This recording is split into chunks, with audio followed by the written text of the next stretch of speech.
একটা পাহাড় ভাঙলে আমাদের কি ক্ষতি হবে? আপনি কি জানেন, হিমালয় তৈরির আগেও একটা পাহাড় ছিল।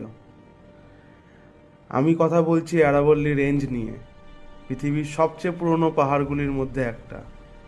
কিন্তু রিসেন্ট নিউজ বলছে এই অ্যানশিয়েন্ট পাহাড়টা আজ আস্তে আস্তে শেষ হয়ে যাচ্ছে। ইল্লিগাল মাইনিং হচ্ছে, গাছ কাটা হচ্ছে, আর যেখানে সেখানে বড় বড় কনস্ট্রাকশন। অনেকে ভাবে একটা পাহাড় ভাঙলে আর কি হবে, কিন্তু আরাবল্লী ভাঙা মানে শুধু পাহাড় ভাঙা না।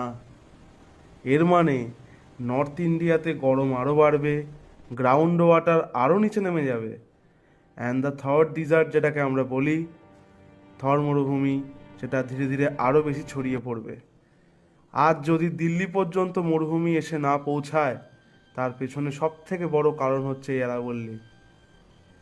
এই পাহাড় বৃষ্টি হলে জল ধরে রাখে, মাটির তলায় জল ঢুকতে সাহায্য করে, আর গাছপালা পশু পাখির একটা পুরো ইকোসিস্টেম ধরে রেখেছে, বাঁচিয়ে রেখেছে এই পাহাড়। কোটি কোটি বছর ধরে কিছু না চেয়ে শুধু দাঁড়িয়েছিল এই পাহাড়টা।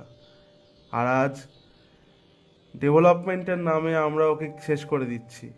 ডেভেলপমেন্ট দরকার, কিন্তু প্রকৃতি ধ্বংস করে নয়।